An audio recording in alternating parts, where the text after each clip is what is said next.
C'est parti. Bonjour à toutes et à tous. Je suis Clémence Penn. Je travaille à la Direction interministérielle de la transformation publique, la DITP. Je suis ravie de vous retrouver pour ce deuxième épisode des Mardis de l'innovation consacré au gouvernement ouvert. Donc, comme vous le savez, chaque semaine du mois de l'innovation publique, la DITP propose un cycle de rendez-vous avec des expertes et des experts, des actrices et des acteurs de l'innovation qui transforment l'action publique. Quelques petits rappels pratiques. On est ensemble pour 1h30, c'est-à-dire jusqu'à 11h. Ce webinaire sera disponible en replay ainsi que toutes les ressources qui seront partagées dans le chat. N'hésitez pas à poser vos questions dans le chat tout au long des discussions. On prendra des questions au fur et à mesure et puis il y aura bien entendu un temps dédié à la conversation tout à l'heure. Dans quelques instants, nous accueillerons nos invités et en particulier Didier Migaud, le président de la Haute Autorité pour la transparence de la vie publique qui est déjà là. Mais tout d'abord, pour poser le cadre, je vous propose de partager quelques éléments de contexte sur les... Bonjour, bienvenue à tous. Sur les grands principes du gouvernement ouvert en 2020. Le gouvernement ouvert, c'est un mot transparent, mais c'est aussi un dispositif interministériel, une gouvernance un petit peu complexe. Ça vaut le coup d'y consacrer 3 minutes en introduction. Donc, c'est une plateforme internationale qui rassemble 78 pays et des organisations de la société civile. Ça s'appelle un partenariat. Qui défendent ensemble une vision et une feuille de route au service d'une action publique pour les citoyens. Tous les deux, les pays produisent des plans d'action. La France a rejoint donc, le partenariat pour un gouvernement ouvert, le PGO, en 2014 et a produit déjà 2 plans d'action. En 2020, un plan d'action avec 21 engagements qui a été mis en œuvre donc, entre 2018 et 2020. Donc, ce partenariat, il repose sur des grands principes et une méthode. La transparence, la redevabilité, c'est-à-dire le fait de rendre des comptes aux citoyens, l'ouverture des données, des codes sources, des algorithmes, par exemple, et puis surtout la participation des citoyens. Les plans d'action, ils doivent être élaborés, mis en œuvre et évalués avec la société civile et les citoyens. Et c'est très important, c'est une méthode très rigoureuse qui est donc surveillée par cette plateforme internationale. Le dernier plan d'action, il comprenait 21 engagements autour de 5 grands piliers, la transparence, l'innovation ouverte, la participation des citoyens, les enjeux du 21e siècle, c'est-à-dire la science ouverte, le climat, bien sûr, et puis l'ouverture à de nouvelles institutions, et en particulier la Cour des comptes, par exemple, l'AFD, et puis bien sûr la Haute Autorité pour la transparence de la vie publique. Alors aujourd'hui, on en est donc à la préparation du 3e plan d'action qui a été annoncé par Emmanuel Macron le 24 septembre en marge de l'Assemblée générale de l'ONU. Donc, nous sommes en train d'évaluer le dernier plan d'action et c'est un rapport d'auto-évaluation qui sera bientôt publié en ligne et qui sera ouvert aux commentaires de la société civile et des citoyens. En 2021, on lance la co-construction du 3e plan d'action et c'est l'enjeu de la conversation que l'on ouvre ce matin parce que c'est un enjeu collectif pour nous d'embarquer tous les ministères, toutes les administrations et les agents publics. Et donc, il y aura tout au long de l'année 2021 des forums ouverts, des conversations, des concertations pour construire ce plan d'action tous ensemble. Et c'est pour ça qu'on est très heureux que vous soyez là ce matin. C'est qu'on espère que vous allez participer à cette aventure collective.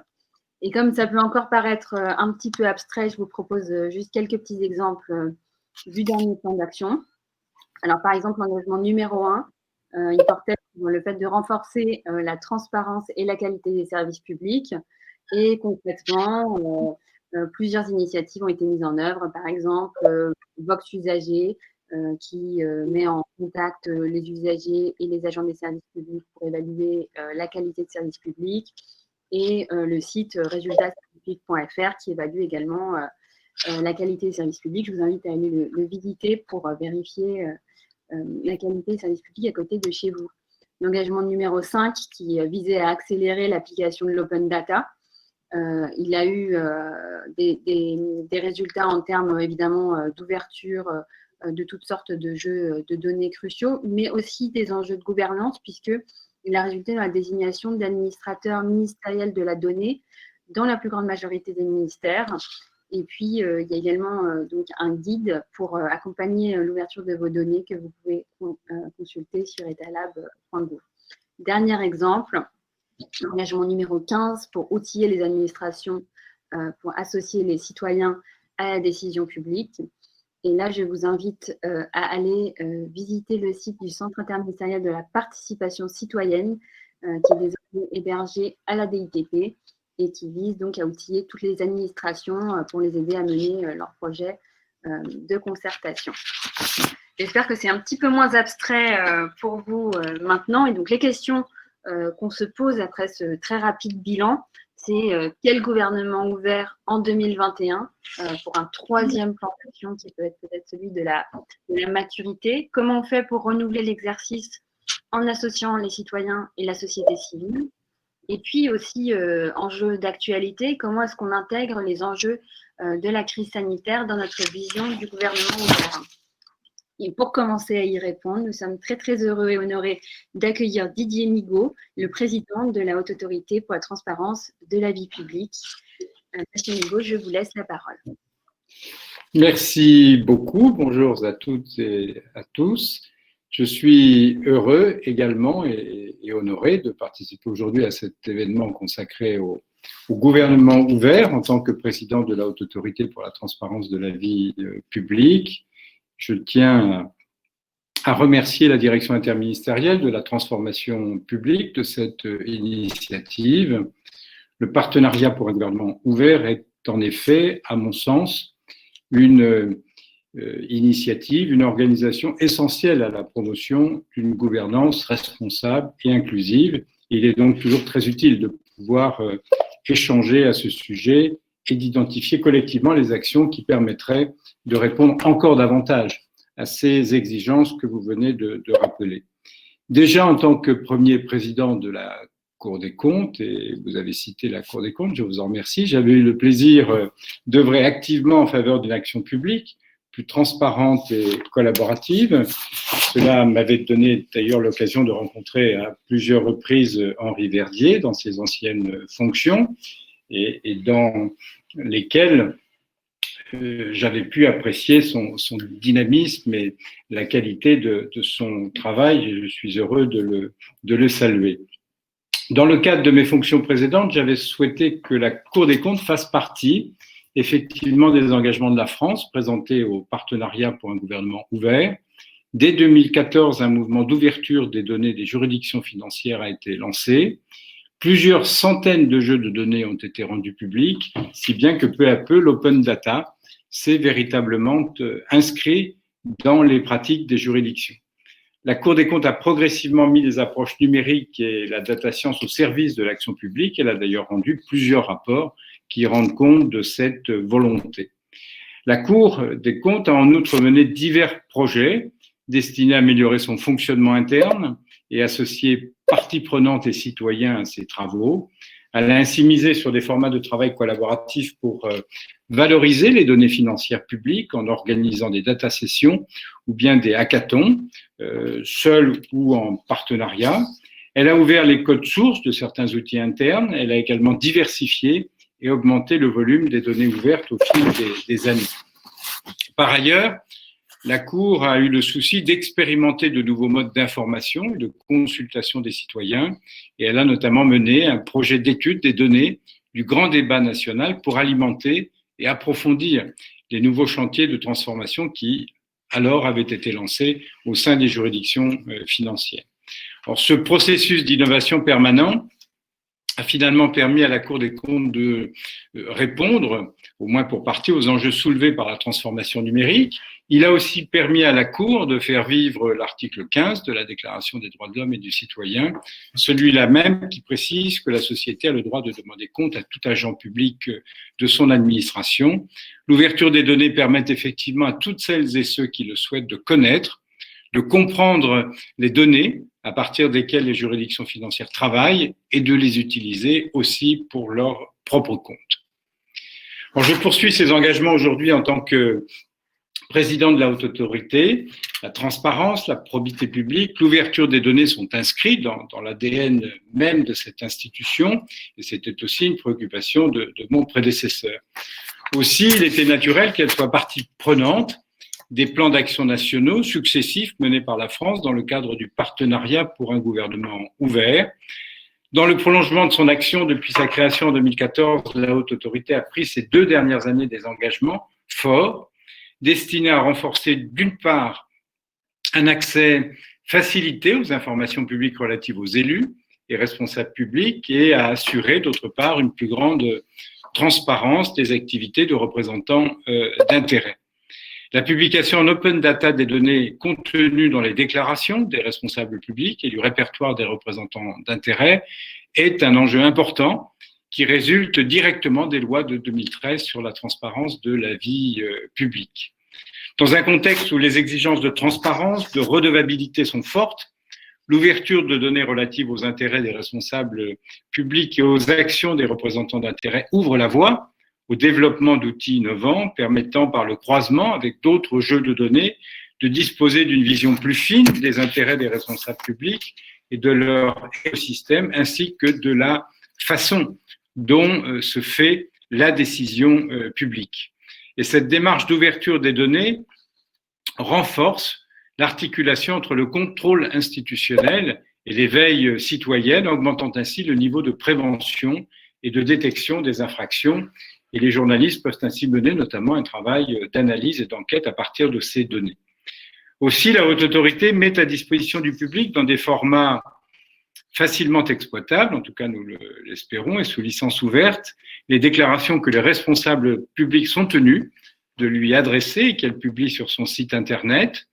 Nous produisons également des outils statistiques et de data visualisation destinés à renforcer l'intelligibilité de ces données portées à la connaissance des citoyens et susciter leur intérêt pour ces matières complexes.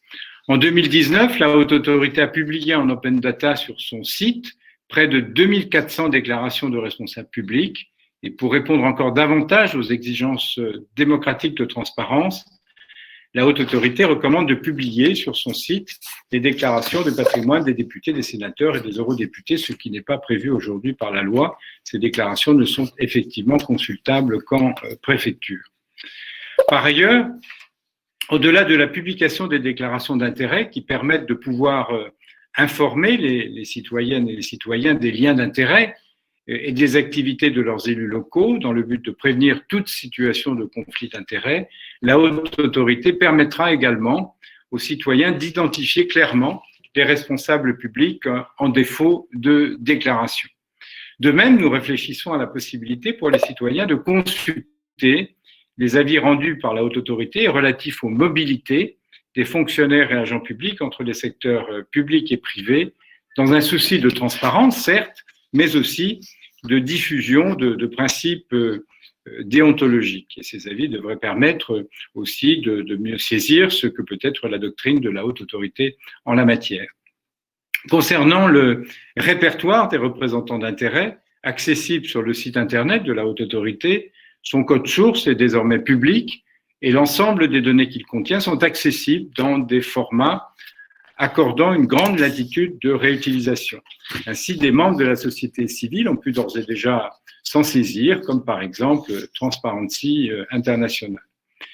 Ce répertoire donne l'opportunité aux citoyens de mieux connaître et mesurer l'impact sur le processus normatif de la représentation d'intérêts, plus communément appelé lobbying, autrement dit de savoir qui influence la loi.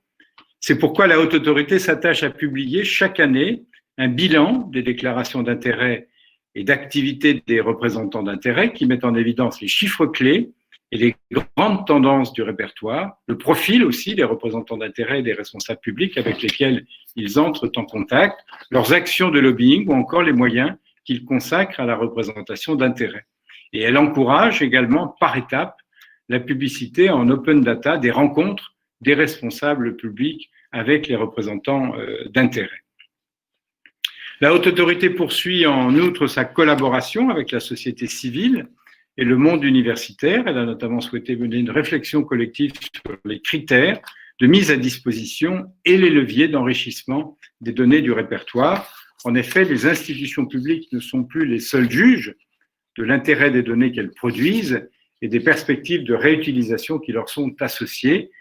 Aussi, un projet de visualisation et d'exploitation des données du répertoire, fruit d'échanges menés avec les acteurs de la société civile, devrait voir le jour au cours des prochains mois. Et parallèlement, nous envisageons aussi de produire des analyses thématiques pour assurer une plus grande lisibilité du lobbying en France. Enfin, la Haute Autorité fera face à une nouvelle échéance en juillet 2022 avec l'extension du répertoire des représentants d'intérêt, aujourd'hui limité à l'échelon national, aux collectivités territoriales. Elle devra alors être à la hauteur des enjeux de transparence que soulèvera une telle évolution du dispositif. Et nous mènerons à ce sujet une étude préalable et une première évaluation des modalités de mise en œuvre, l'objectif étant de définir un champ pertinent pour cette extension et de s'assurer que le dispositif demeure lisible et opérant. Nous devrions remettre au Parlement et au gouvernement ces rapports à l'été 2021. À l'heure où le plan d'action national 2018-2020 touche à sa fin, la Haute Autorité tient à renouveler pour les années à venir ses engagements en faveur du gouvernement ouvert. J'en fais personnellement une priorité. J'en ai fait la conviction qu'il est indispensable d'œuvrer sans répit à rendre la décision publique toujours plus transparente. Si l'opacité alimente la suspicion, la transparence vue comme un moyen est quant à elle bien synonyme de confiance. Et elle doit donc être plus que jamais au cœur de nos préoccupations. Merci de votre attention. Je vous souhaite une excellente matinée de travail, de fructueux et intéressants échanges. Je ne manquerai pas de m'y référer à l'occasion. Merci et très bonne matinée à vous. Merci beaucoup, Monsieur le Président. C'est vraiment très important pour nous de compter la Haute Autorité parmi nos alliés et votre engagement personnel, c'est très prometteur pour la suite des travaux. On espère vous retrouver au cours de nos prochains rendez-vous de co-construction en 2021. Et vous avez cité Transparency International. Alors justement, la co-construction ne pourra pas se faire sans elle et sans eux. Nous avons demandé à la communauté OpenGov quelles sont leurs attentes, leurs ambitions, leurs espoirs pour ce prochain plan d'action. Et donc, ils ont répondu en vidéo. Regardez. Jules. Bonjour, je suis Mathilde Bras et je suis directrice opérationnelle de la Fondation. Bonjour, je suis Mathilde Bras et je suis directrice opérationnelle de la Fondation Internet Ouvert. En 2021, on va construire un nouveau plan d'action pour un gouvernement ouvert et en tant que membre de la société, des engagements à prendre pour ce prochain plan d'action. Alors tout d'abord, ma première proposition serait autour de l'organisation d'une convention citoyenne pour le numérique, à l'image de celle qui a été organisée pour le climat, qui permettrait d'instiller de la démocratie représentative et participative autour de grands enjeux qui nous animent toutes et tous, l'intelligence artificielle, le déploiement de nouvelles technologies dans les territoires et bien d'autres sujets. Le deuxième sujet, apprendre des dispositifs de participation citoyenne qui ont été développés ces dernières années dans les villes, à savoir les budgets participatifs. À l'heure du plan de relance et de nos réflexions suite à la crise Covid-19, je trouverais intéressant que l'on teste l'idée d'un budget d'investissement participatif au niveau national. La dernière proposition, je crée un budget au niveau national. Donc on a parlé de budget participatif. Aujourd'hui, certains dispositifs permettent de réaliser des budgets verts pour étudier l'impact écologique d'un budget. Pourquoi ne pas aussi étudier l'impact sur l'égalité femmes-hommes des budgets nationaux? Voilà, ces trois propositions que je souhaite soumettre à discussion et qui, pour moi, recouvrent des enjeux d'actualité, mais aussi de long terme, autour du rôle du numérique dans nos vies et de comment instaurer de la transparence sur la manière dont on choisit où investir dans notre société et pour quels impacts sociaux, économiques et environnementaux.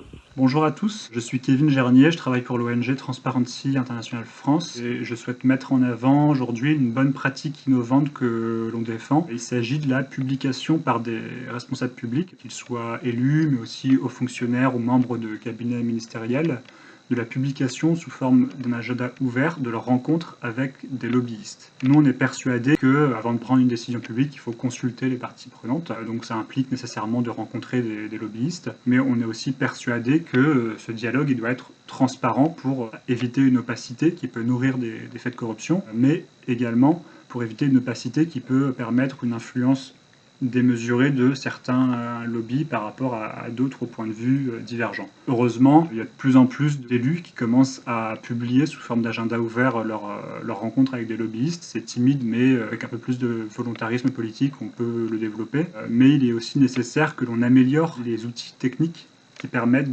d'exploiter les informations relatives à ces rencontres. En effet, le but qu'il y a derrière, c'est de pouvoir croiser les informations des rencontres avec des lobbyistes publiées en open data avec d'autres bases de données en open data, notamment le répertoire des représentants d'intérêt de la haute autorité, les déclarations d'intérêt des élus, les données de la commande publique, le futur registre des bénéficiaires effectifs des sociétés, etc., etc. Et en croisant ces données, ce qu'on espère, c'est de pouvoir détecter automatiquement des conflits d'intérêts, repérer des zones à risque de corruption, assurer une empreinte normative de la décision publique, c'est-à-dire de pouvoir savoir qui à influencer quelle décision publique. Et derrière, l'idéal, c'est d'atteindre la démocratie ouverte, c'est-à-dire d'avoir une représentation équitable des intérêts auprès du décideur public.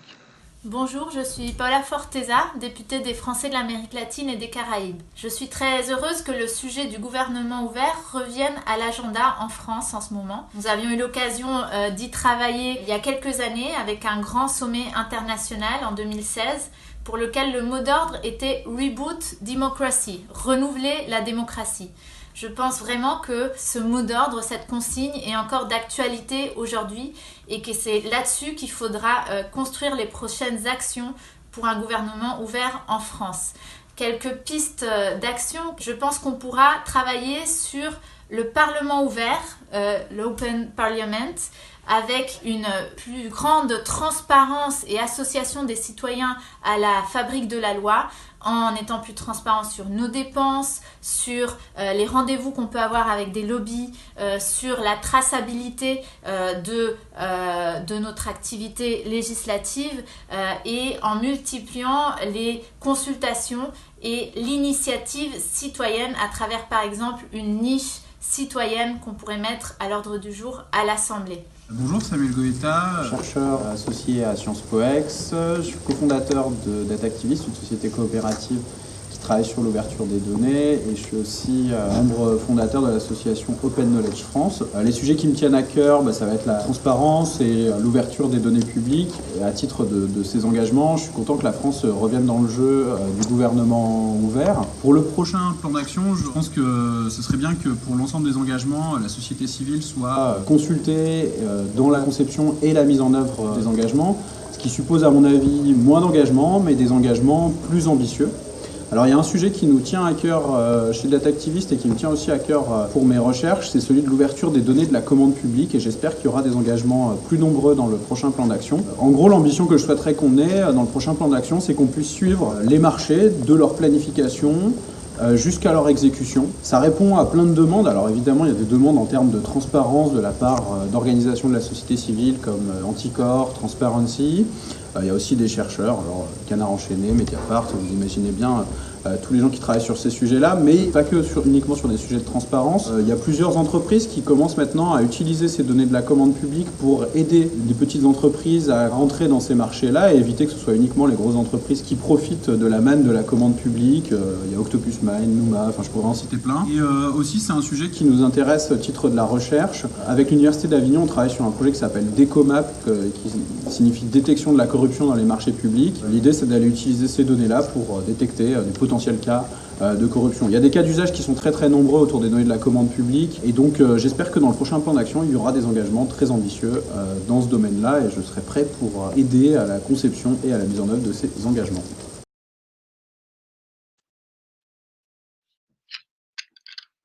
Alors, commande publique, transparence de la commande publique, budget participatif national, convention citoyenne pour le numérique, validée en commentaire par Sébastien Soriano, le président de l'ARCEP. Donc ça, c'est bon signe.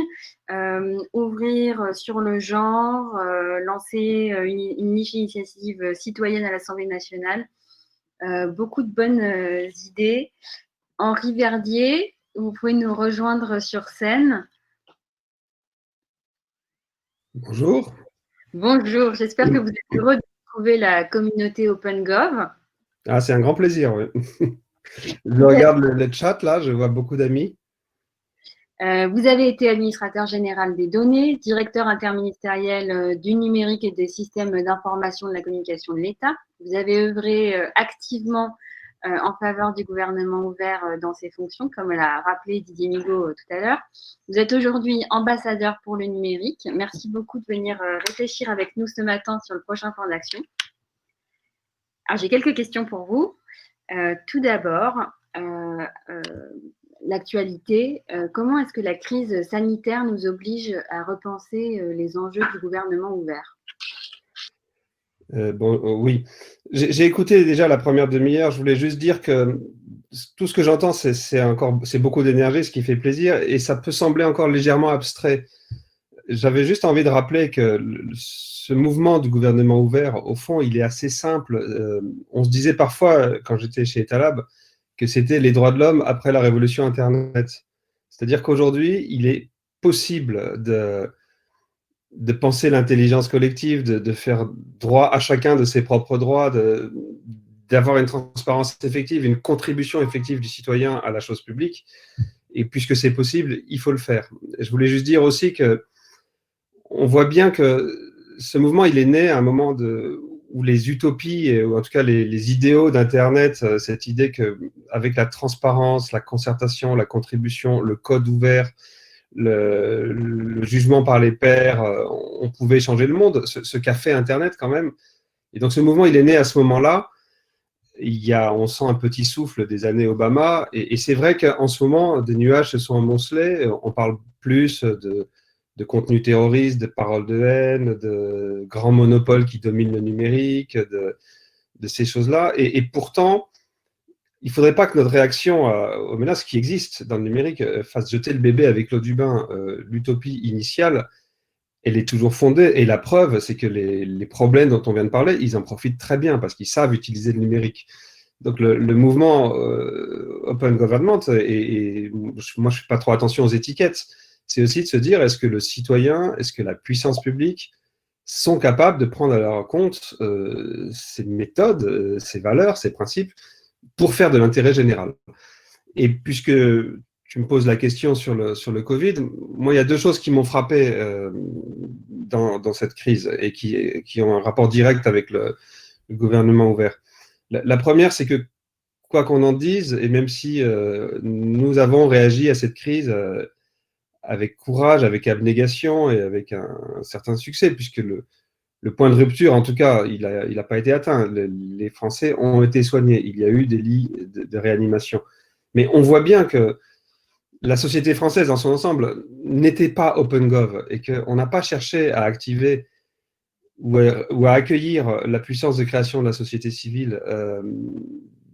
Un État profondément OpenGov, dès qu'il aurait dû penser dès le début de la crise à construire des données de référence, de transparence pour que tout le monde prenne ses propres décisions, à activer l'envie de la société civile de fabriquer des masques, de partager des plans de respirateurs pour que les gens les fassent avec des imprimantes 3D, à favoriser l'organisation de solidarité locale dans les quartiers, dans les rues, dans les immeubles, etc. On voit qu'on a une réponse qui était encore un peu verticale et descendante et centralisée. Donc c'est ma première remarque, c'est qu'il faut continuer cet effort de penser l'action publique comme une plateforme au service et capable d'utiliser les énergies de la société civile. Ma deuxième partie de réponse, c'est que clairement, on rentre dans un monde de plans de relance en France, de plans de relance international, et que, comme l'a dit le président de la République à New York, d'ailleurs à la réunion de l'Open Government Partnership, ces milliards de dollars qui vont être injectés dans l'économie, si c'est fait pour financer ce qu'il a appelé des éléphants blancs, et que appliqué à la situation nationale, on pourrait appeler des marottes de directeurs de cabinet, des choses qui traversent l'esprit de quelqu'un comme ça, sans s'assurer que c'est vraiment le besoin réel de la ville, du pays. Et si, en plus, cet argent est dépensé approximativement, avec risque de déperdition d'argent ou de corruption, ces milliards ne serviront à rien. Et on en revient à cette idée que le gouvernement ouvert, ça devrait être la conduite collective de nos affaires collectives. Et qu'on peut être plus intelligent si on invente des formes voilà, plus collégiales et plus collectives d'action publique.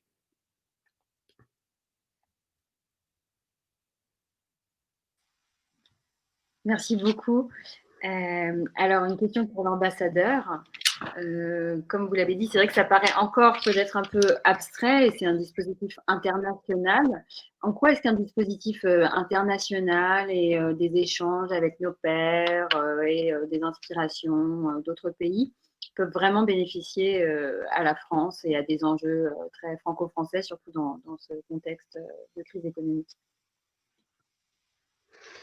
Alors d'abord, oui, c'est vrai que ça fait maintenant partie, enfin depuis quelques années déjà, hein, je veux dire par là, avant même que je sois ambassadeur pour le numérique, ça fait partie importante de la diplomatie française. L'AFD, par exemple, a financé plusieurs initiatives, dont en ce moment le PAGOF, le Programme d'action pour un gouvernement ouvert francophone, et il y a des coopérations extrêmement concrètes avec beaucoup de pays, notamment de la zone francophone.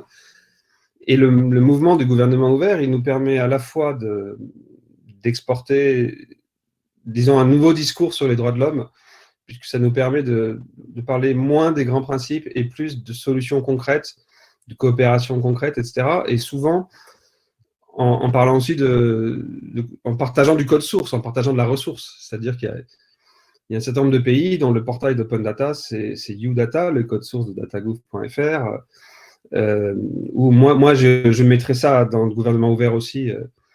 Il y a Vietnam Connect qui est bâti sur la base de France Connect, mais c'est-à-dire avec toutes les règles de protection de la vie privée et de protection des libertés fondamentales que la CNIL nous avait imposées dans France Connect et qu'on exporte comme ça facilement.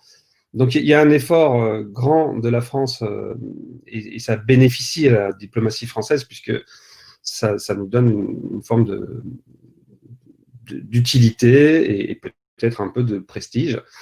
Donc, c'était juste d'abord pour mentionner ça. Et donc, vu du Quai d'Orsay, c'est aussi un réseau international, petit encore, mais croissant. En quoi ça nous bénéficie? C'est tout simple, c'est que l'Open Gov Partnership, le partenariat pour un gouvernement ouvert, c'est la rencontre d'innovateurs publics qui partagent cette espèce d'idéal de chercher la démocratie un peu plus aboutie après la révolution numérique. Et on rencontre là des pays extrêmement fascinants qui parfois ont clairement des leçons à nous donner dans leur rapport à la transparence, au respect des citoyens, etc. Des ONG incroyables qui font preuve d'une vitalité, d'une créativité, d'un courage souvent sidérant. Des situations extrêmement différentes. Rien que la question de qu'est-ce que c'est que la société civile, on ne se la pose pas pareil en Afrique du Sud, en Bolivie, en Ukraine ou en France. Et clairement, ça a été pour nous un des moteurs de créativité, d'innovation, de bonnes solutions. Et j'espère que d'ailleurs, puisque nous lançons maintenant la réflexion sur un 3e plan d'action, qu'on va réussir à activer aussi ce réseau pour que ce soit, pour chacun d'entre nous dans ses fonctions respectives, une vraie ressource d'amélioration de son propre métier. Peut-être, puisque j'y pense là, dans mes fonctions actuelles, on a un sujet aussi qui est la désinformation, quand elle vient de puissances étrangères. Ce qui préoccupe le Quai d'Orsay, c'est de savoir si des puissances étrangères sont capables de manipuler les élections en France. Et vous pouvez aller chercher ça en ligne. On a tenté de lancer un programme ouvert de lutte contre la désinformation. Ça s'appelle disinfo.quaidorsay.fr. Et c'est l'idée qu'il n'est jamais complètement rassurant que l'État contrôle ou combatte dans l'opinion, et qu'en tout cas, il est rassurant d'avoir une alliance avec la société civile et que l'État partage des ressources de détection pour que chacun puisse s'en servir et chacun puisse en faire ce que bon lui semble.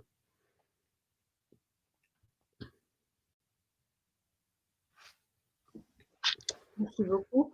Et donc justement, vous avez fait allusion à vos travaux.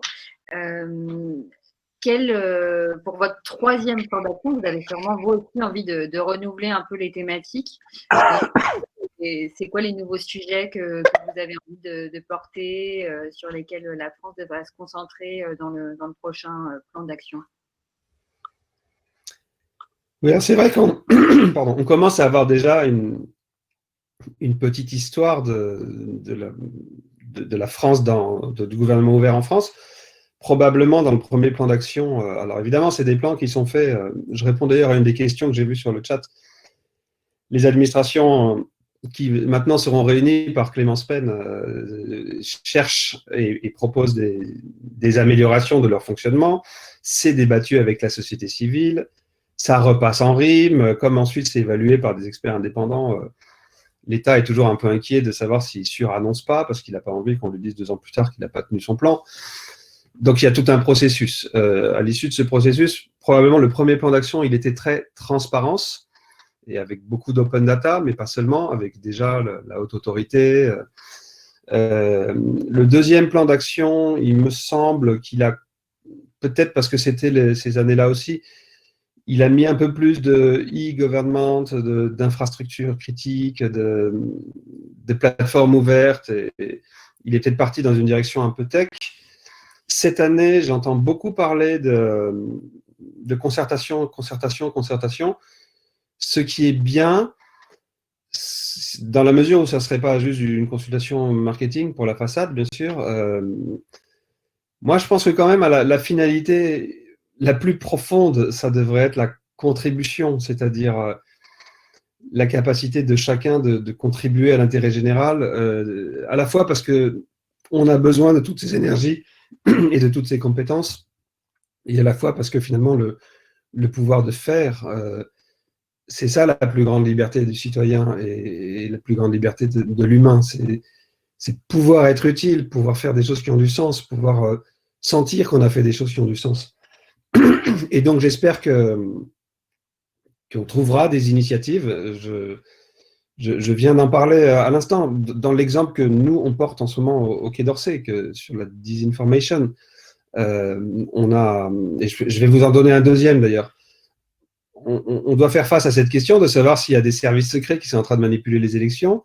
Eh bien, on donne à ceux qui le souhaitent, mais notamment à des ONG, à des journalistes, etc., des petits outils open source, gratuits, souvent issus du marketing, qui permettent de détecter des bots, des faux comptes, etc.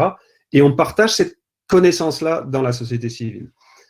Un deuxième sujet qui peut intéresser d'ailleurs certains des gens qui nous écoutent là, nous, on a remarqué que chaque fois qu'on essaye de légiférer ou chaque fois qu'il y a une décision de la Cour de justice européenne, eh bien, les CGU des grandes plateformes du numérique, des entreprises numériques en général d'ailleurs, se mettent à changer. Et donc, nous, citoyens, consommateurs, nous sommes enfermés dans des CGU qui parfois font une centaine de pages. Et en fait, vous ne le savez peut-être pas, mais elles changent quasiment tous les 15 jours. Et la plupart du temps, il n'y a pas de notification qui vous dit qu'elles viennent de changer. Et il faut aller retrouver la page 47, chapitre 2, 3e alinéa, pour savoir que finalement, la boîte récuse toute responsabilité si on est contaminé quand on reçoit le colis, blabla, tout ça.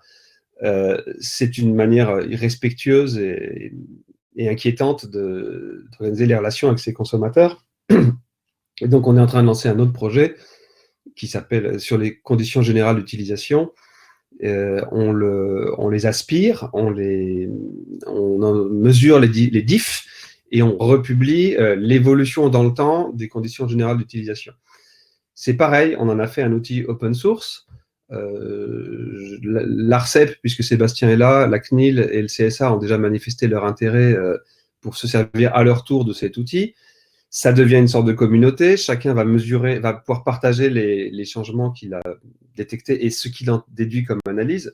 Tout ça est fait en public et j'espère qu'il y a des dizaines d'administrations et des centaines de citoyens qui viendront jouer avec nous aujourd'hui, grâce au renfort d'une ONG qui nous a rejoints, on a déjà la capacité de mesurer 500 entreprises comme ça, les évolutions de CGU de 500 de ces entreprises. Ce qui compte, c'est l'action. Ce qui compte, c'est de partager du pouvoir d'action. Et je te repasse la parole. Et je pensais aussi au commun numérique. Oui, alors c'est absolument important. Pardon, je ne m'attendais pas à voir arriver les communs, mais évidemment, c'est essentiel. Un des grands sujets quand même pour la diplomatie française, c'est notre souveraineté dans le numérique. C'est de savoir si la France et l'Europe, et la France grâce à l'Europe, tout simplement sont capables encore de maîtriser leur destin, de décider que sur ce continent, on protégera la vie privée, de décider qu'on a le droit de faire une politique industrielle, de décider que l'Internet, il restera neutre, et tout le reste, des valeurs qui sont les nôtres et qu'on veut protéger.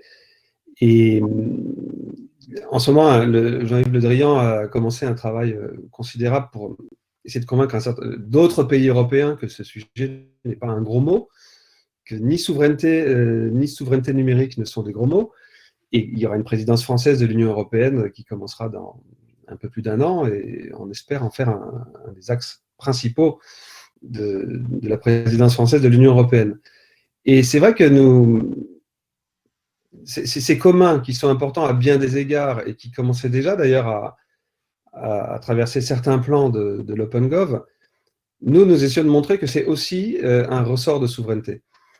Si vous ne pouvez pas innover sans demander la permission ni à l'App Store, ni à Google Maps, ni à Facebook Connect, ni à PayPal, si vous êtes obligé d'accepter toutes ces CGU, vous pouvez toujours parler de souveraineté. Les tarifs de l'API peuvent changer du jour au lendemain et à tout moment, on peut vous réduire le débit ou vous changer le format de données ou même vous fermer l'accès aux données. Vous n'êtes pas souverain si vous êtes totalement dépendant des décisions qui se prennent à 8000 km de là par quelqu'un que vous n'avez jamais vu. Et on essaye de montrer que les communs, c'est ces choses que nous produisons et que nous gérons en commun, comme Wikipédia, comme le logiciel libre, comme OpenStreetMap. Certains sont d'initiatives totalement privées, comme OpenFoodFact, par exemple, ou OpenStreetMap. D'autres peuvent être amorcés par l'État, comme OpenFisca, mais ensuite rejoints par les collectivités locales, puis par tous ceux qui le souhaitent. Ce n'est pas le sujet. Mais c'est commun. Nous, on essaye en ce moment de montrer et de montrer à l'Europe que ça fait partie d'une palette d'outils de souveraineté, puisque quand vous êtes dans un endroit dont on ne peut pas vous exproprier, vous avez un degré de liberté supplémentaire. Personne ne peut débarquer en disant « j'ai changé d'avis, tu ne peux plus utiliser mes données ». Et en plus, vous pouvez vous-même améliorer la qualité des données en y contribuant. Et donc, vous avez peut-être noté, on a publié une note en français et en anglais qu'on a envoyée à tous nos partenaires, parce qu'on est aussi en train de faire naître un réseau des diplomates numériques européens. Et on a lancé le débat, pour l'instant, au sein des diplomaties. Et puis, l'Agence française de développement, toujours elle, est clairement en train de réaliser que pour aider, et de financer, pour aider un certain nombre de pays émergents, vous voyez bien, on en entend beaucoup parler. Pour l'Afrique, la question, c'est pas seulement est-ce qu'ils accéderont à Internet, c'est aussi est-ce qu'ils accéderont à un Internet autre que construit par le gouvernement chinois ou par Facebook.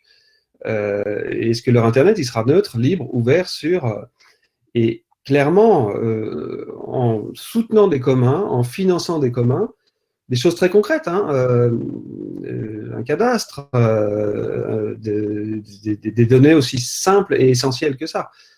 On considère qu'on aide vraiment les pays, on les aide au carré, quoi, parce qu'on leur donne la ressource, mais aussi la capacité d'opérer eux-mêmes la ressource, d'améliorer eux-mêmes la ressource et la certitude qu'ils ne sont pas sous domination d'un pouvoir étranger quelconque, qu'il soit privé ou national.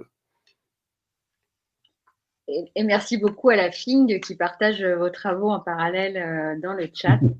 C'est très collaboratif. Alors, j'ai noté quelques questions pour vous dans le chat. En revanche, je n'arrive pas à parler tout en lisant le chat. C'est bon signe. Des questions notamment sur les apprentissages des 2 premiers plans d'action. Une question qui rebondit peut-être là-dessus autour de l'implication de la société civile Est-ce qu'il serait possible de porter des engagements vraiment conjointement avec la société civile? Ça, c'est vrai que c'est une recommandation qui nous a été faite par l'évaluation indépendante, de renforcer le rôle de la société civile dans la construction paritaire de nos plans d'action. Un peu plus touchy, il y a eu pas mal de débats dans les commentaires autour de la 5G et de comment en faire un objet de participation et de débat. Et peut-être je vous laisse déjà répondre à ça. Oui, alors c'est vrai que maintenant c'est la DITP qui va porter, donc c'est toi qui vas gérer ça. C'est vrai que c'est quand même des engagements que la France prend à l'international, donc ça peut créer une espèce de nervosité, ou en tout cas de prudence au sein de l'administration. De même que, puisque la Cour des comptes, d'abord, qui est une magistrature indépendante, et puis le Parlement, avec le programme Open Parliament, ont pris leurs engagements, mais le gouvernement disait « je ne peux pas me porter fort pour une magistrature indépendante », et pour le Parlement, il y a une séparation des pouvoirs. Et donc, la question de savoir comment on articule les engagements que l'État peut prendre avec ses procédures et sa gouvernance, comment on l'articule avec la société civile, c'est vrai que ce n'est pas complètement trivial et qu'il va falloir inventer quelque chose. Mais moi, je pense que ça serait magnifique. Et le paradoxe, c'est que pour un vieux fonctionnaire, il aura tendance à dire l'État, c'est status, hein, c'est ce qui ne change pas. Ça vient de stare, ce qui se tient. L'État, c'est ce qui est pérenne, etc. Et la société civile, c'est bouillonnant, créatif, un peu histrionique, etc. En fait, moi, ce que je vois dans l'affaire du gouvernement vert, c'est un peu l'inverse. C'est que les majorités passent, les ministres passent, les directeurs d'administration centrale passent. Et finalement, c'est la société civile qui est la plus constante dans ces sujets-là. Et on est content, je crois, Clémence, là, maintenant qu'il faut faire le bilan des plans d'action précédents, de retrouver les témoins qui ont vu naître les engagements, etc. Donc, peut-être qu'il faut inventer quelque chose, y compris, pourquoi pas, une espèce de forum de suivi de la mise en œuvre du plan d'action pour qu'il y ait un débat au fil de l'eau, et pas seulement tous les 2 ans quand on fait le rapport intermédiaire. Enfin, je pense que c'est un vrai sujet et qu'on n'a pas parfaitement trouvé la solution à l'époque. Il me semble que la question était en 2 parties. La 5G. Oui, bah là, j'ai pas grand-chose à en dire. Oui, ça serait intéressant de trouver les modalités, mais je pense que Sébastien Soriano en parlera mieux que moi si quelqu'un lui passe un micro. Sinon, il le fera dans le chat. Ça mériterait un débat informé, apaisé, serein, prenant le temps de faire le tri de ce qui sont juste des inquiétudes qui peuvent être levées facilement, de ce qui sont des exigences recevables, de ce que nous savons. D'abord, normalement, un ambassadeur ne se prononce pas sur les controverses nationales, puisqu'après, quand vous serez tombé d'accord, je devrais aller défendre à l'international la position de la France. Je dirais juste qu'on voit bien qu'il y a quand même quelques inquiétudes qui sont comment dire, rocambolesques, d'autres qui sont peut-être plus fondées, que parfois dans les réponses des pros 5G, je vais juste vous dire ça, moi qui suis quand même plutôt dans la technologie, confiant dans la technologie, etc. L'autre jour, je me suis retrouvé avec un lobbyiste de la 5G et après un quart d'heure d'échange, j'avais envie d'être anti-5G en fait. Parce que le mec, il s'est contenté de me ressortir une soupe en disant « Mais enfin, il faut prendre le train quand il passe, il faut être moderne, comme d'habitude, la France est ringarde, arrêtez de réfléchir, il faut agir. » Enfin, et comme moi, comme je suis dans le numérique depuis 25 ans, j'ai déjà entendu ça sur le big data, en gros, tous les 4 ans, il y a une nouvelle pulsion comme ça d'innovation où on nous dit cessez de réfléchir, il faut foncer, la France décroche, blabla. En fait, il m'a agacé simplement par la bêtise des arguments pro 5G, alors que j'ai aucune inquiétude particulière avec la 5G, à part, nous on fait attention à des questions de souveraineté justement, et d'espionnage et de puissance étrangère, mais j'ai pas d'inquiétude sanitaire avec la 5G. Donc, ouais, bien sûr, c'est un des magnifiques sujets où on voit peut-être d'ailleurs qu'on n'est pas encore un pays, et je vise personne, c'est vraiment le pays, qui a l'habitude de poser les éléments sur la table, de prendre le temps de s'accorder sur le diagnostic, puis de prendre le temps d'écouter, de chercher des réponses collectives.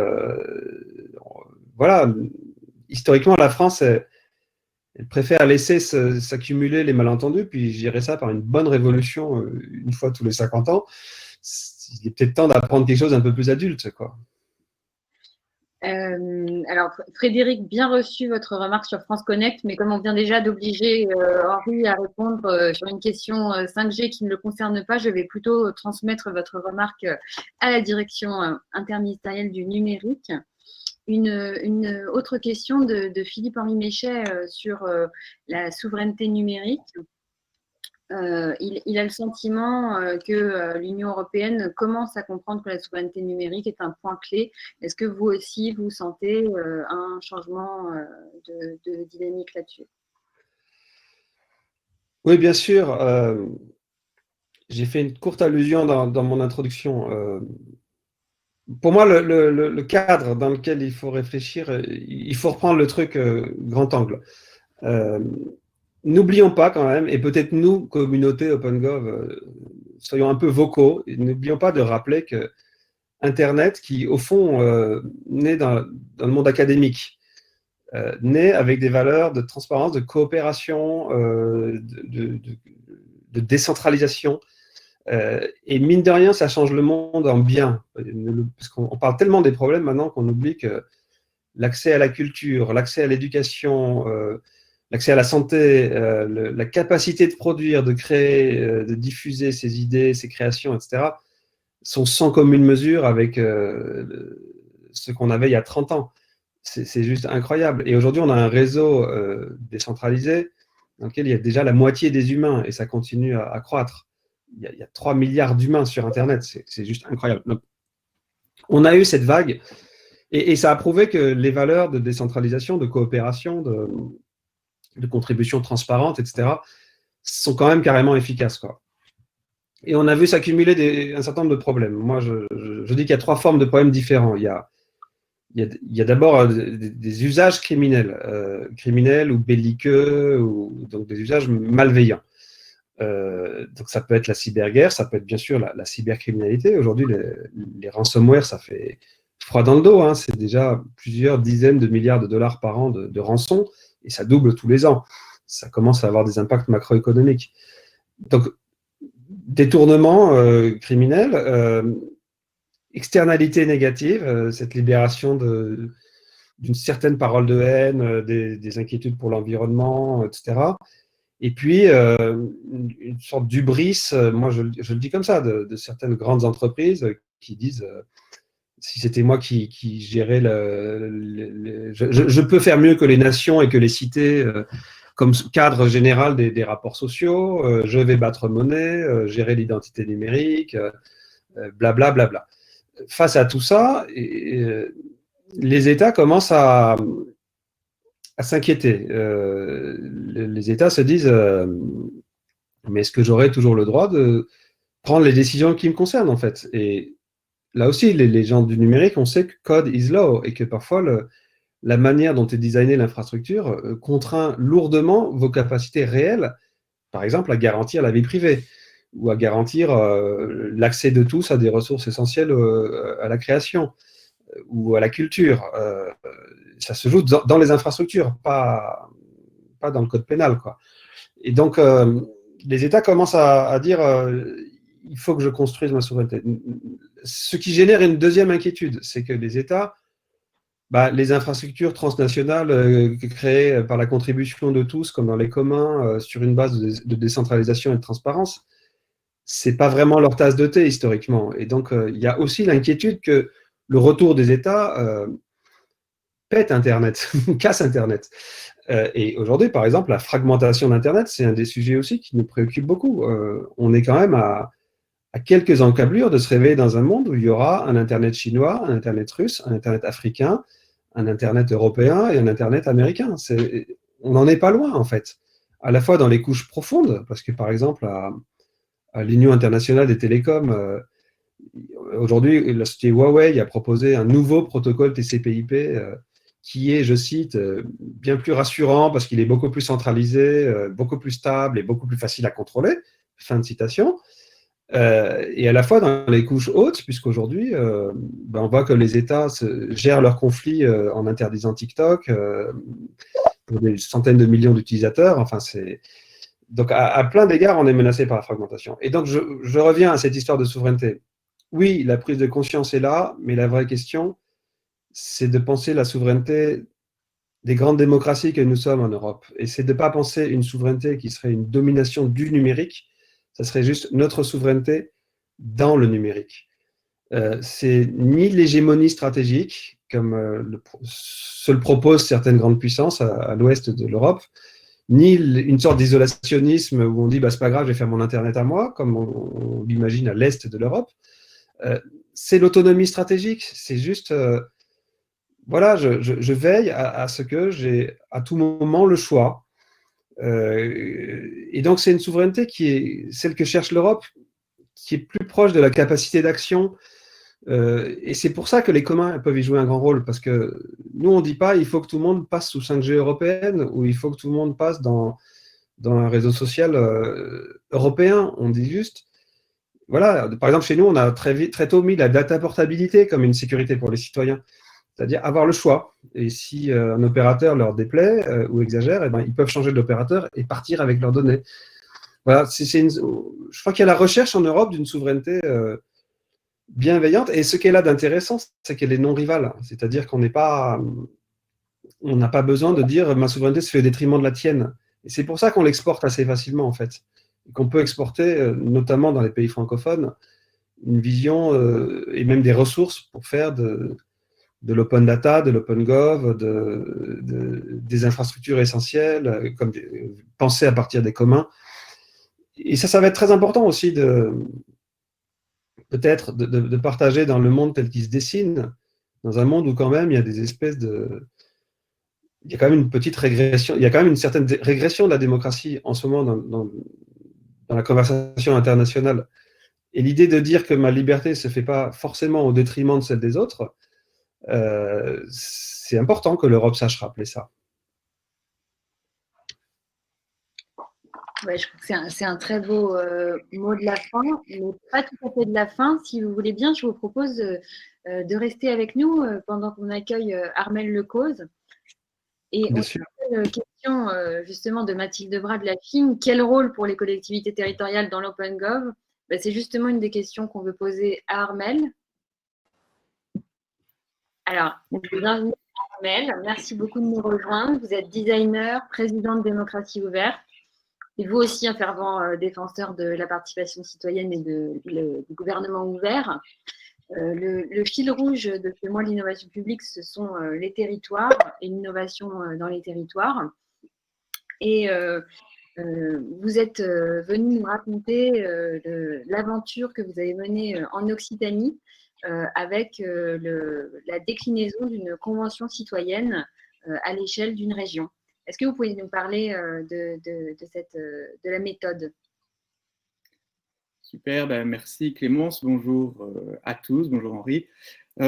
Du coup, en effet, Démocratie Ouverte, on est une association loi 1901 qui regroupe des innovateurs démocratiques. Ça fait un bout de temps qu'on a milité, même c'était un des objets de la création de Démocratie Ouverte, sur le sujet du PGO, du partenariat pour un gouvernement ouvert. Et on a été partie prenante au départ de cette aventure-là. Dans les activités de Démocratie Ouverte, au-delà de l'animation d'une communauté d'innovateurs démocratiques, on anime aussi une communauté de collectivités locales qui sont engagées sur le sujet de la transformation et de l'innovation dans les politiques publiques et dans la manière de faire participer les citoyens, donc de l'innovation démocratique dans les territoires.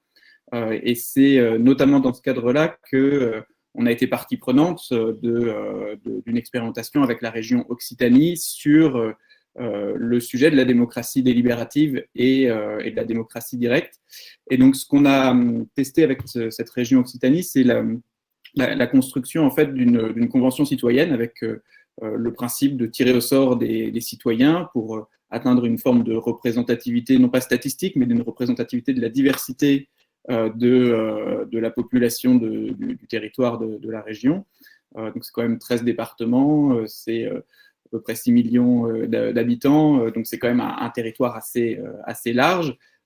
Et donc le tirage au sort a été effectué cet été et la Convention citoyenne pour l'Occitanie s'est réunie sur 7 jours pleins, donc 3 sessions différentes, 2 sessions de 3 jours et une session d'une journée pour finaliser et remettre l'avis et les propositions à la présidente de la région. L'objet de cette convention citoyenne, c'était de nourrir un Green New Deal. Donc, vous avez probablement déjà entendu parler du Green New Deal européen. Et en fait, la région Occitanie, au moment du premier confinement et de la crise sanitaire, s'est dit, en fait, notre SRADET, notre schéma des schémas, notre schéma régional d'aménagement et de développement durable du territoire, il faut ils venaient de le terminer, ils se sont dit, mais en fait, il faut qu'on le revoie au regard de ce que cette crise vient dire et la manière dont elle vient nous questionner, et notamment sur le sujet de la résilience des territoires. Comment est-ce qu'on fait en sorte, nous, régions, gros acteurs du territoire, de pousser les autres acteurs de notre territoire à être plus résilients et nous à prendre des décisions, à mener des actions pour avoir un développement de notre territoire qui soit plus durable et qui soit plus soutenable et plus préparé à accueillir les prochaines crises qu'on aura forcément, que ce soit la crise sanitaire, mais aussi évidemment les crises écologiques, les crises sociales, les crises économiques, etc. Et donc, c'est ça nous, on était déjà en partenariat avec la région à ce moment-là, et donc c'est là qu'on a poussé la région à s'intéresser à cette question d'associer les citoyens avec un exercice délibératif pour imaginer ce plan d'action, ce plan de transformation. Et donc, une des innovations, en fait, c'est... alors, évidemment, il y a le tirage au sort, il y a le fait de faire partir de zéro, en fait, des gens qui arrivent dans cet exercice délibératif et qui, petit à petit, se forgent une opinion, rencontrent des experts aux avis contradictoires, dialoguent avec l'institution elle-même, avec l'administration, les agents de la collectivité, les directeurs, mais même d'autres niveaux d'agents ont été très sollicités pour présenter ce qui était déjà fait par l'institution, pour apporter des avis, des retours, essayer de chiffrer des propositions des participants. Et puis, une autre innovation qu'on a sur cette Convention citoyenne pour l'Occitanie, c'est de raccrocher la démocratie directe à la démocratie délibérative. C'est-à-dire que suite à la Convention citoyenne, on a eu le lancement d'une votation, c'est-à-dire que la Convention citoyenne, elle a remis un avis, mais elle a aussi remis une demande à la région disant nous on aimerait que tel et tel sujet soit soumis à votation, et donc là vient de se terminer vendredi dernier une votation à l'échelle de la région qui a été ouverte à tous les habitants pour qu'après la partie dire délibérative où on est sur un petit nombre de personnes, un mini public d'une centaine de personnes, on a eu aussi une partie beaucoup plus de démocratie directe où là tout le monde pouvait mettre un bulletin dans l'urne, même si tout ça a été une urne numérique, mais tout le monde pouvait aller s'exprimer et voter sur les propositions de la Convention citoyenne. Et peut-être un dernier élément sur ce sujet-là, c'est que un des points assez essentiels sur les conventions citoyennes, c'est que ça soit rattaché directement à un moment de décision important.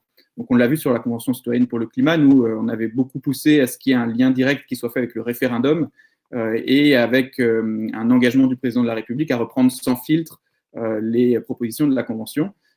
Donc ça ne tenait que sur une parole donnée et aujourd'hui on peut se questionner de ce qui est fait de cette parole donnée à l'échelle nationale et là du coup sur la région Occitanie on a poussé à ce que cette convention citoyenne elle soit directement rattachée à une délibération et à une assemblée plénière là qui a lieu le 19 novembre et au vote du budget de la région, au vote du dernier budget de la région donc avant les prochaines élections régionales si elles ont lieu comme prévu. Et donc, le dernier vote du budget en décembre est aussi directement rattaché à ce qu'a produit la Convention citoyenne pour l'Occitanie. Alors, il y a déjà 2-3 questions sur pourquoi cibler au sort des citoyens, pourquoi pas compter sur les élus, combien de citoyens ont voté. Et du coup, les résultats de cette votation, c'est comme pour la Convention citoyenne pour le climat, c'est un ensemble de propositions.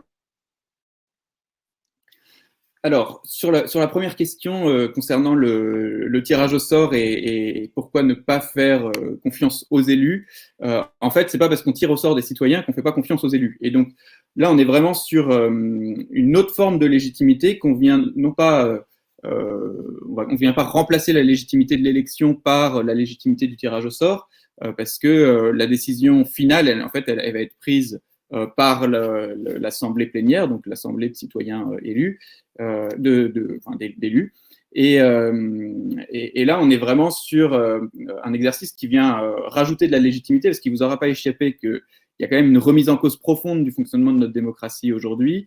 C'est vrai, notamment, on le voit avec les gilets jaunes, c'est le vrai aussi, quand on regarde les sondages sur le niveau de défiance envers les institutions, envers les élus, le personnel politique, c'est quand même assez édifiant et à chaque fois, on se rend compte de cette fracture qui augmente. Et donc, du coup, ce qu'on cherche à faire, nous, Démocratie Ouverte, c'est à trouver des solutions, à tester des solutions avec notre labo, à regrouper ceux qui proposent des solutions.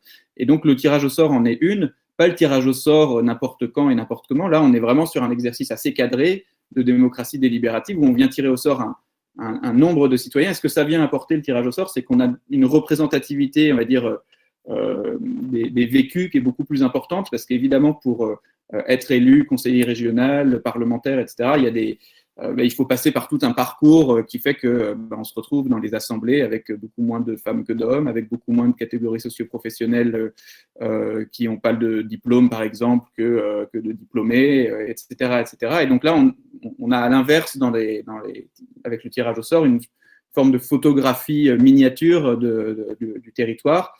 Et ces personnes, elles sont aussi, d'une certaine manière, elles arrivent presque neutres ou vierges de tout débat, et donc elles rentrent dans un processus pour se construire une opinion sans être déjà polluées par une réflexion, ou pour certaines personnes par une idéologie ou par des positions très arrêtées. Et c'est ça qui est intéressant, c'est le processus de construction par lequel aussi peuvent passer d'autres citoyens derrière si on réussit à bien médiatiser ce qui se passe à cet endroit-là.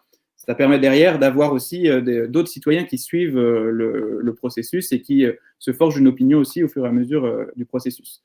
Ce que vous pouvez, pour répondre à la deuxième question sur le nombre de participants, on a eu pour la votation, je crois, 20 600 votes. Donc, ce n'est pas gigantesque au regard du nombre de personnes qui sont habitantes de la région et qui étaient potentiellement votantes. C'était un vote ouvert aux habitants de 15 ans et plus. Donc, on avait potentiellement un corps électoral de 4 millions et quelques personnes.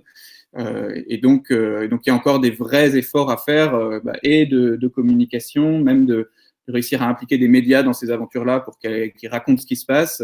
Et puis, moi, je trouve que, pour parler aussi de ce qui a peut-être moins bien fonctionné, c'est pour moi les questions qui ont été construites pour moi été construites de manière un peu trop consensuelle, c'est-à-dire qu'on avait 3 thématiques, une sur le développement durable et le bien-être au quotidien, une sur les solidarités territoriales urbain-rural et une sur les nouvelles pratiques de la citoyenneté, mais avec des questions qui étaient finalement assez peu clivantes. Je vais en prendre quelques-unes. Est-ce qu'il faut soutenir la culture, développer les transports de personnes et l'intermodalité, donc la connexion entre les différents modes de transport, et on devait juger est-ce que c'est non prioritaire, peu prioritaire, assez prioritaire, prioritaire ou très prioritaire. Et du coup, il n'y a pas forcément eu un gros débat qui s'est fait parce qu'on n'avait pas non plus des propositions très clivantes. Et on le voit d'ailleurs sur la Convention citoyenne pour le climat. Les Français ont commencé à en entendre parler quand le sujet des 110 km/h sur autoroute ont été très médiatisés, ou quand la question de la réduction du temps de travail est arrivée, et ça a créé du débat. Et donc il y a des Français qui ont commencé à entendre parler de la Convention citoyenne pour le climat uniquement autour de ce débat-là. Et donc ça vient poser aussi la question du fonctionnement de notre système médiatique dans notre démocratie. Et donc voilà. Mais donc c'est loin d'être une expérience parfaite, mais pour moi, il y a vraiment quelque chose d'intéressant dans le fait d'aller coupler de la démocratie représentative à de la démocratie délibérative et à des formes de démocratie directe. Et donc là, on est à une échelle locale, mais évidemment, ce qu'on teste, c'est aussi pour pouvoir imaginer d'autres modes de fonctionnement à d'autres échelles, que ce soit nationales ou même internationales. Merci beaucoup. C'est vraiment intéressant de voir que le modèle de la Convention citoyenne pour le climat peut éventuellement être réplicable et en tout cas déclinable sur les territoires. Vous avez entendu tout à l'heure Mathilde Bras de la FING réclamer une Convention citoyenne pour le numérique. On a entendu aussi des demandes de Convention citoyenne sur la sécurité ou sur le renouveau démocratique. Est-ce que c'est un modèle qu'on peut décliner à l'infini ? Alors, c'est une bonne question. En fait, pour moi, on a produit un document que j'ai mis dans le chat tout à l'heure et que je pourrais remettre, qui est les 10 grands principes et lignes rouges pour répliquer les conventions citoyennes alors, à l'échelle de territoire, mais ça peut être vrai aussi sur d'autres thématiques. C'est important de voir que cet exercice-là, il faut faire super attention à bien le faire. C'est-à-dire que la Convention citoyenne pour le climat, en démocratie ouverte, on était aussi partie prenante de sa conception et on a même fait beaucoup de plaidoyer au moment des Gilets jaunes pour qu'elle ait lieu. On l'a vraiment imaginé pour qu'elle ait un impact réel. Et en fait, une convention citoyenne, si jamais c'est juste pour remettre un avis qui n'est pas relié à une décision, c'est beaucoup de moyens, beaucoup de temps, beaucoup d'argent aussi public pour finalement produire quelque chose qui risque d'être un rapport de plus qui vient caler une étagère dans le bureau d'une administration ou d'un cabinet politique. Donc, attention à ne pas faire de ces outils-là des outils de communication, parce que dans ce cas-là, on crée plus de défiance encore avec des citoyens déçus qui passent du temps, qui donnent de l'énergie. Et donc, dans les bonnes pratiques et les recettes pour répliquer ça, il y a le lien à la décision. Et pour moi, c'est pour ça que nous, on demande une convention citoyenne sur le renouveau démocratique, sur la démocratie en tant que telle, parce qu'on pense qu'il faudrait par exemple ou en tout cas moi, je pense qu'il faudrait par exemple que les conventions citoyennes puissent être attachées à la question du référendum et puissent décider elles-mêmes de déclencher des référendums, mais un nombre maximum de référendums par an. Je ne sais pas, 1, 2 référendums grand maximum qui seraient déclenchés par des conventions citoyennes, mais que du coup, ce sujet de la démocratie directe et du référendum ne soit pas réservé au président de la République et qu'il puisse être imaginé aussi en lien avec un exercice de démocratie délibérative. Je vous invite à lire aussi une note à laquelle on a contribué, qui a été publiée par Terra Nova sur le référendum délibératif, le RIC délibératif, le référendum d'initiative citoyenne délibératif, où on imagine un système où une pétition pourrait déclencher une convention citoyenne qui pourrait déclencher derrière un référendum, et donc avec une phase de délibération entre la phase de pétition et la phase de démocratie directe. Et donc, voilà, un point essentiel, c'est vraiment relier ces conventions citoyennes à de la décision et à une forme de démocratie directe, ou en tout cas d'engagement très fort du politique. Parce qu'on le voit, hein, le biais de la Convention citoyenne pour le climat, c'est maintenant. C'est maintenant que les différentes mesures qui ont été proposées, certaines sont détricotées, d'autres sont refusées, il y a des jokers qui sortent, etc., alors que ce n'était pas dans le contrat de départ. Et donc, ce lien-là à la décision, il est vraiment, essentiel. Un autre point assez essentiel, c'est la qualité de la délibération et de la production. Et quelque chose qu'on a plutôt bien réussi à faire avec la Convention climat et qu'on a moins bien fait avec la Convention pour l'Occitanie par faute de temps, c'est que dans les prestataires qui ont construit, qui ont animé avec la Convention pour le climat, on a été jusqu'à rédiger des projets ou des propositions de loi. Donc on a été on a été très loin en fait dans l'exercice de délibération, alors que la Convention pour l'Occitanie et ce que font pas mal d'autres exercices délibératifs, c'est de remettre des avis. Mais on sait bien que dans un avis, ensuite, la manière dont va être formulé un texte ou une proposition de loi, ou même derrière, j'en sais rien, les amendements qui peuvent arriver, etc., peuvent tout changer. Et donc, l'avis reste un peu mou et un peu flou, alors que pousser à vraiment rédiger le texte qui sera soumis au vote, que ça soit d'une assemblée élue ou de tous les citoyens avec de la démocratie directe, là, ça permet d'aller plus loin. Et donc, la qualité de la délibération est importante aussi. Et puis peut-être un autre élément, il y en a pas mal, mais je ne veux pas trop m'éterniser non plus, mais un autre élément qui me semble important, c'est le fait d'avoir des garanties d'organisation indépendante de ces exercices-là. on l'a vu, quelque chose qui a été compliqué à obtenir, mais qu'on a réussi à bien tenir avec la Convention climat, c'est le fait d'avoir un comité de gouvernance, c'est-à-dire qu'on n'était pas sur une convention qui était organisée par le gouvernement lui-même, qui n'était pas organisée non plus uniquement par le Conseil économique, social et environnemental, mais c'était organisé par un mix entre des acteurs de la société civile représentés par le Conseil économique, social et environnemental, des ONG, nous, Démocratie Ouverte, on faisait partie de ce comité de gouvernance, il y avait des personnalités, en fait, on avait un comité de gouvernance pluripartite et vraiment indépendant, et en plus des garants, Cyril Dion notamment, qui est une forme de garant médiatique, quoi, qui permet aussi d'avoir une forme de droit d'alerte et de médiatisation possible du fait d'avoir un garant qui soit médiatique, d'autres garants qui étaient nommés par l'Assemblée nationale, par le Sénat. Et donc, du coup, le fait d'avoir un processus qui apporte plein de garanties dans la manière dont il est designé, dont il est conçu, est aussi quelque chose qui est assez essentiel pour pouvoir répliquer des conventions citoyennes sur d'autres thématiques ou à l'échelle de territoires. Donc, voilà, là aussi, c'est un autre élément assez essentiel. Merci beaucoup. Si j'essaye de synthétiser un petit peu les questions, là, la discussion est très agitée dans le chat. Il y a beaucoup de conversations autour de la qualité de la délibération, des questions. Et bon, pour le gouvernement ouvert, c'est à la fois une finalité, évidemment, de défendre de meilleures délibérations, une meilleure relation avec les citoyens, mais c'est aussi une question de méthode pour nous sur la façon dont on va co-construire ce plan et comment est-ce qu'on peut s'inspirer de dispositifs de participation très informés, très nourris. Alors, il y a notamment une remarque de Romain. Si l'on suit la tour, la société n'est pas mûre dans ses demandes vis-à-vis de l'administration. Comment est-ce que le prochain plan peut participer, peut-il consacrer de l'énergie à accompagner ce travail de description, de maturation, de formalisation?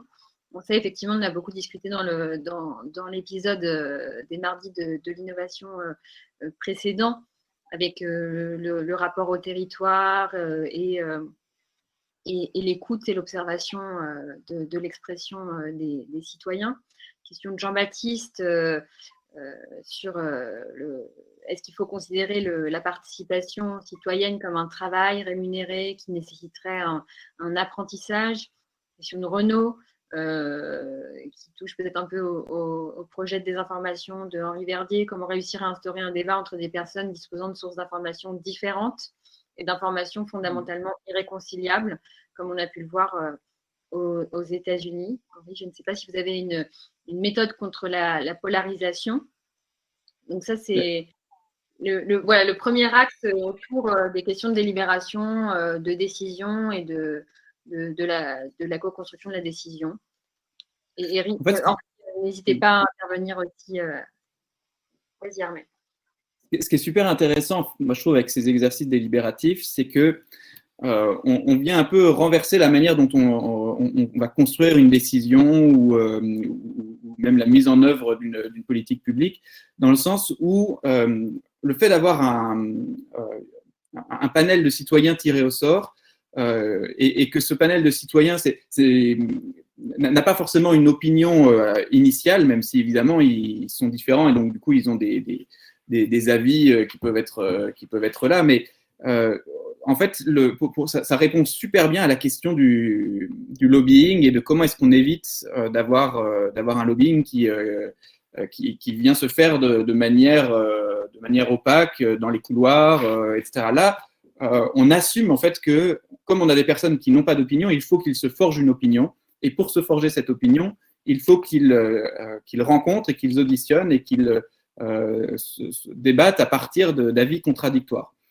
Et donc, pour moi, on est exactement dans le type d'exercice qui permet d'arriver à des solutions intelligentes parce que, avant de se forger une opinion, si on prend la Convention citoyenne pour le climat, les citoyens ils vont rencontrer des personnes d'ONG, des experts, des chercheurs qui défendent des positions différentes. Ils vont rencontrer des lobbyistes en fait qui défendent un intérêt particulier, mais c'est fait de manière transparente. Et donc, on sait quelles sont les sources, quelles sont les influences qui viennent à un moment se confronter sous l'œil de la caméra et sous l'œil des citoyens et qui viennent du coup apporter une qualité de transparence bien plus importante à la construction de la décision finale de ces citoyens. Et donc, ça veut dire qu'il faut évidemment beaucoup de transparence sur le dispositif et sur le processus lui-même. C'était un des éléments assez importants dans les deux conventions là qu'on a testées, mais aussi dans d'autres exercices participatifs, c'est de pouvoir filmer ce qui se passe, de pouvoir avoir du public qui vient regarder dans les tribunes du CESE pour la Convention climat. Il y avait des députés, des parlementaires, évidemment des maires. Anne Hidalgo est venue voir comment ça se passait, etc., etc. Des ministres qui sont venus. Et donc il y a une importance de la transparence du dispositif et même de sa médiatisation pour que ce qui se passe à l'intérieur puisse se passer aussi à l'extérieur plus largement dans la société. Et pour moi, ça répond du coup vraiment à la question. Si jamais on faisait des conventions citoyennes sur des sujets très clivants, et d'ailleurs il faut que ça soit plutôt sur des sujets clivants, parce que si tout le monde est d'accord, ça ne sert à rien de faire une convention citoyenne. On a pour moi vraiment des éléments de réponse aussi sur ce que les citoyens sont prêts à accepter, parce que c'est des citoyens qui partent d'une réalité très différente, et donc s'ils font ce chemin-là, c'est-à-dire que les autres citoyens partout sur les territoires sont prêts aussi potentiellement à faire le même chemin pour accepter aussi des changements de comportement, des impôts différents, des taxes différentes, etc., etc. Donc ça, c'est un élément important. Après, un autre élément de réponse, les citoyens qui sont tirés au sort, ils sont rétribués, comme les jurés d'assises, en fait. Et c'était le cas sur la Convention climat et sur la Convention pour l'Occitanie, où du coup, on a un statut spécifique donné à ces personnes tirées au sort, et donc ils sont défrayés évidemment, mais aussi rétribués pour leur engagement et leur implication. Et ça nous permet en fait d'avoir des gens qui disent oui alors qu'ils n'auraient pas dit oui autrement, si jamais ils n'avaient pas cette rétribution. Mais à chaque fois, on doit bricoler, c'est-à-dire que sur la Convention citoyenne pour l'Occitanie, il a fallu qu'on passe par, je ne sais même plus quelle solution on a trouvé, mais je crois qu'on a fait des contrats de vacation aux citoyens parce qu'il n'y avait pas d'autres moyens juridiques de les rétribuer. Sur la Convention climat, on a dû passer aussi par une astuce juridique pour réussir à les rétribuer. Donc, nous, on demande à ce qu'il y ait un vrai statut du citoyen tiré au sort et du citoyen participant, parce qu'il vient là contribuer à un sujet d'intérêt général. Et donc, il faut qu'on imagine un statut, c'est peut-être quelque chose qu'il faudrait mettre d'ailleurs dans le prochain PGO, c'est d'imaginer ce statut du participant et du citoyen tiré au sort et d'avoir quelque chose qui soit mobilisable par les collectivités locales, par le gouvernement, de manière beaucoup plus simple que là, le bricolage qu'on est en train de faire. Autre point assez important, c'est... mais je l'ai perdu, mon point, c'est pas grave, ça va revenir. Je regarde aussi, j'essaye de regarder voilà, est-ce que ça ressemble au statut du juré d'assises, mais pourquoi pas. Voilà, l'autre point, c'était assez essentiel, c'est quand on regarde ce que deviennent ces citoyens. On avait des climato-sceptiques au début de la Convention climat, on avait des gens qui ne connaissaient rien à la région Occitanie au début, qui ont été tirés au sort et qui sont venus. Et en fait, ces processus-là, ils sont extrêmement formateurs et transformateurs des individus qui y participent. Et donc, on se retrouve avec derrière des citoyens, on le voit avec l'association des 150 pour la Convention climat, et de la même manière, il y a un collectif qui est en train de se former sur les citoyens de la Convention pour l'Occitanie, qui deviennent du coup une vraie force de mobilisation et d'engagement, parce qu'ils ont une autre forme de légitimité. On le voit aussi avec des actions qu'ils peuvent mener. Ils continuent à être auditionnés, ils font le suivi de leurs mesures, ils sont dans les cabinets ministériels, ils sont auprès des parlementaires, ils sont auprès de leurs maires. Et en fait, ces acteurs-là deviennent aussi les ambassadeurs de toute une dynamique qu'ils ont contribué à créer. Et donc, il y a vraiment un apport super intéressant aussi dans la formation de citoyens. Alors évidemment, 150 citoyens à l'échelle de la France, on ne va pas les former que comme ça, et on ne peut pas compter que sur le tirage au sort pour former les citoyens, mais malgré tout, ça contribue vraiment à la formation de ceux qui passent par ce processus-là. Et on le voit, notamment, certains se sont présentés là pour les régionales, alors qu'ils ne se seraient jamais présentés sur des élections. D'autres sont très engagés dans des associations, d'autres, il y en a une qui est devenue maire, qui s'est engagée pour les municipales. Donc, on voit que c'est aussi un un créateur d'implication et d'engagement. Et donc, quand souvent on regrette d'avoir une société avec des citoyens consommateurs qui ne seraient pas assez mobilisés, assez engagés, assez impliqués, là, c'est une bonne manière de créer de l'engagement et de l'implication. Merci beaucoup. Henri, vous avez envie de réagir? Toujours, bien sûr.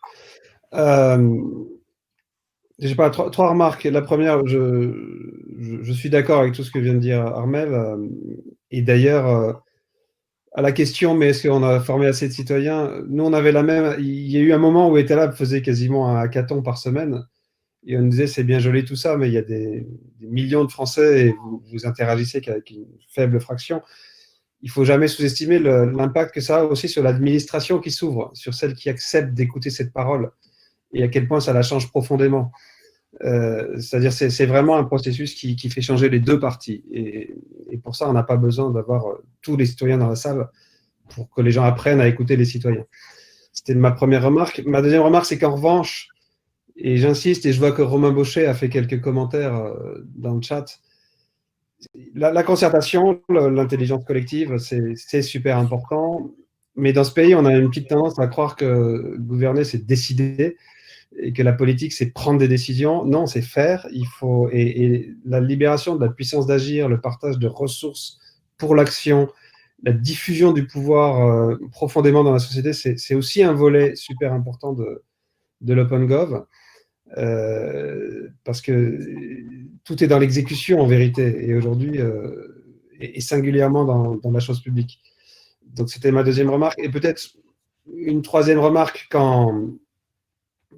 peut-être que je me demandais un peu quelle était la logique profonde de tout ça. Et je veux partager avec vous une idée qui m'est chère, que j'ai déjà dite dans pas mal d'interventions publiques, mais je la repartage. Il faut vraiment réaliser à quel point l'État et l'entreprise, d'ailleurs, dans lesquelles nous vivons, ont été inventés à la fin du XVIIIe siècle, au début du XIXe siècle, comme forme d'organisation, dans un contexte où, globalement, la plupart des gens sont analphabètes, l'information, elle est très rare et très chère à produire, et il n'y a pas de circuit de feedback, de communication, de synchronisation en temps réel. Et donc, ça crée un imaginaire du pouvoir qui est, somme toute, assez rudimentaire, hein, qui est, je prends des gens très forts, je les suréduque, je les mets tout en haut de la pyramide, et ensuite je fabrique une chaîne de commandement assez claire pour m'assurer qu'à la base, appliquera vraiment les décisions du centre et que tout le monde l'appliquera de la même manière. Ça, c'est l'État napoléonien, mais c'est aussi, et les entreprises prennent ces stratégies bureaucratiques, à la fin, cette fois-ci, du 19e siècle, et l'émergence des grandes multinationales et du capitalisme que nous connaissons aujourd'hui, c'est en copiant les méthodes des États. Or, vous voyez bien que, pour moi, il est là l'enjeu. Aujourd'hui, la plupart des gens sont quand même assez éduqués. Et après, on va me dire, oui, mais le niveau du bac a baissé. Je vais dire, oui, mais en même temps, on est passé de 1% à 80% d'une population au bac. En tout cas, la plupart des gens sont assez éduqués. Et puis, de toute façon, considèrent que leur jugement vaut quelque chose et qu'ils ont le droit de Enfin, peut-être que là, tout le monde ne pense pas que sa parole pèse. Mais il y a plus de gens qu'avant qui considèrent qu'ils peuvent peser. L'information, vous voyez bien qu'on nage dedans, elle est surabondante, il suffit de se baisser pour la ramasser, et on en produit à flux constant avec nos terminaux, dans des réseaux sociaux, etc. Et on a plein d'outils de travail collaboratif, de synchronisation rapide, et de travail temps réel. Et donc, il n'y a plus aucune raison de penser que les formes d'organisation inventées par Napoléon Bonaparte sont les meilleures dans le contexte dans lequel nous vivons. Et pour moi, c'est à cet endroit-là qu'il faut aller poser la question de l'OpenGov. C'est est-ce que vraiment cette idée qu'on sélectionne quelques élites, qu'on les surentraîne, qu'on les entraîne à une certaine forme d'exercice du pouvoir, et qu'ensuite on s'assure que la décision descend de manière claire, est-ce que vraiment c'est la manière la plus maligne d'agir aujourd'hui? Et on voit bien que non. Et on voit bien qu'il va falloir inventer des formes d'action différentes, plus inclusives, plus collectives. Et là, et c'est pour ça que moi j'ai écouté avec délice tout ce que racontait Armel, bien sûr que ça demande des processus très réfléchis et très sophistiqués, et que c'est pas simple. Et souvent, je me suis dit, finalement, c'est la Révolution française qui a décidé qu'il y aurait des jurys populaires au tribunal. C'est-à-dire que le peuple souverain rendrait la justice par le biais de jurys tirés au sort. Après, il a fallu 150 ans pour inventer un code de procédure pénale. Et on s'est cassé la tête pour bien construire les droits de la défense, les droits de l'accusation, le procureur qui représente l'intérêt de la société, le juge qui choisit la peine, mais dans le cadre qui a été fixé par le législateur, le fait que le jury ait un secret de délibération, et blabla, et blabla. Et c'est long d'inventer les bons processus pour faire de l'intelligence collective. Et c'est pas grave, c'est normal. La démocratie, c'est souvent dans les processus, en fait. Voilà, donc on a de belles années devant nous encore à apprendre à faire ça. Armel a beaucoup parlé des concertations. C'est une des dimensions, mais franchement, il y en a beaucoup d'autres, quoi. Je veux bien. Merci beaucoup. Si réagir un micro-point, parce que je vois qu'il est 11h, donc je ne veux vraiment pas être trop long, mais quelque chose qui, pour moi, a manqué sur la Convention citoyenne pour le climat, c'est justement le travail entre l'administration et les citoyens eux-mêmes. On a vu que les citoyens, ils ont auditionné beaucoup d'experts, d'ONG, d'entreprises, etc. Mais finalement, il y a eu un travail relativement faible avec l'administration elle-même. Et donc, dans ce travail de design de nouveaux types de procédures pour construire et de la décision, mais aussi de l'action publique, ça me semble intéressant de voir quelle doit être la place aussi de l'administration dans tout ça, parce qu'évidemment, elle a une place essentielle, et notamment parce que si elle n'est pas partie prenante du processus, à un moment, elle va rentrer en résistance avec le résultat du processus, et donc risquer de perdre la qualité de ce qui aura été construit, et puis surtout la qualité de ce qui aura été construit sera moins forte si l'administration n'y est pas associée. Et puis l'autre point, moi tout à fait d'accord avec ce que vient de dire Henri sur le politique, c'est faire, et c'est pas uniquement décider. Et un des trucs qu'on a testé avec la Convention citoyenne pour l'Occitanie, qu'on n'avait pas fait non plus tant que ça avec la Convention climat, c'est le fait d'associer beaucoup d'initiatives, de porteurs d'initiatives citoyennes, et donc des acteurs, alors associatifs, ou même des collectifs citoyens informels qui mènent des actions sur les questions de l'alimentation, du transport, etc., dans les territoires de la région, pour que les décisions soient nourries de l'action et que l'action soit nourrie des décisions, et que en fait, ces deux éléments-là de la politique publique soient vraiment intriqués les uns avec les autres, parce que c'est aussi un élément essentiel. Et je m'arrête là. Et merci Henri pour ce retour. Et en guise de conclusion, je vais vous poser une question de notre public exigeant qui dit il nous reste 6 minutes, donc maintenant il ne nous reste plus 6 minutes. Est-ce qu'on pourrait entendre les intervenants sur les idées d'engagement que la DITP peut porter auprès des administrations compétentes sur des thématiques d'urgence? Donc si je devais vous demander la mesure de vos rêves et aller à défendre pour vous, qu'est-ce que ce serait?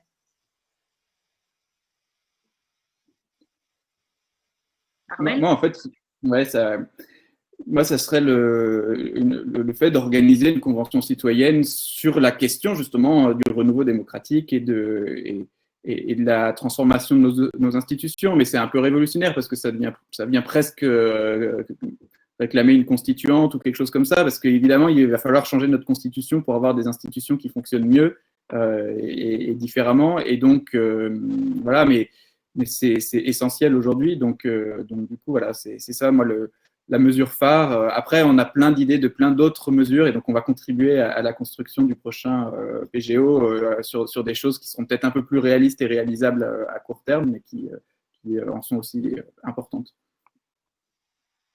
Merci. Henri?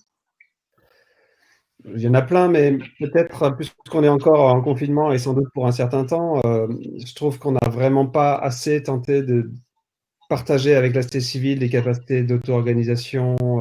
Et là, c'est vrai à tous les étages, pour les personnes isolées chez eux, pour les commerces de proximité, qui auraient bien besoin de meilleurs outils que les petits clics en collecte qu'on voit à droite à gauche. Pourquoi pas même produire de l'information pour les épidémiologistes, s'assurer de l'accès à des matériels qui manquent, mais surtout donner les ressources pour les solidarités de voisinage, etc. Je pense qu'avec les autorités… Alors, c'est intéressant parce qu'on ne sait plus si c'est la DGE à Bercy pour les petites entreprises, ou le ministère de la Santé, ou le ministère des Affaires sociales, ou… Il faudrait faire un petit bloc interministériel et aller essayer de nous aider à traverser ça comme une société résiliente et solidaire. Et je pense qu'il y a encore un énorme boulevard, et malheureusement, je ne suis pas sûr on se débarrasse du Covid aussi vite que ça. On commence à avoir des vaccins, mais ils en fabriqueront que 50 millions l'année prochaine. Donc, c'est pas derrière nous, cette crise. Oui, et alors pour info, effectivement, c'est un des sujets sur lesquels la DITP travaille et qui pourrait infuser le prochain plan d'action. C'est l'idée d'une réserve civique, qui est un projet qui a pris beaucoup d'ampleur pendant le dernier confinement et sur lequel on travaille en ce moment afin de le solidifier et qui pourrait intégrer toutes les idées qui ont été proposées aujourd'hui dans le chat autour de l'apprentissage, de la formation, de l'institutionnalisation, de l'engagement citoyen. Merci beaucoup d'avoir participé aujourd'hui en tant qu'intervenant, en tant que public. Vous l'avez compris, on compte vraiment sur vous. C'était la toute première conversation, mais les échanges et le process de participation va durer tout au long de l'année 2021. Si vous êtes intéressé, vraiment, n'hésitez pas à entrer directement en contact avec moi. Toutes les administrations sont les bienvenues, tous les citoyens, et on compte vraiment sur vous. Le replay sera disponible en ligne. Vous allez le recevoir par mail dès la fin du webinaire, puis il sera sur modernisation.gouv.fr. Et je vous donne rendez-vous la semaine prochaine pour le 3e épisode qui sera consacré à la transformation publique durable, avec notamment un entretien avec Dominique Bourg, qui est philosophe. Merci beaucoup à tous et à très bientôt. Bonne journée.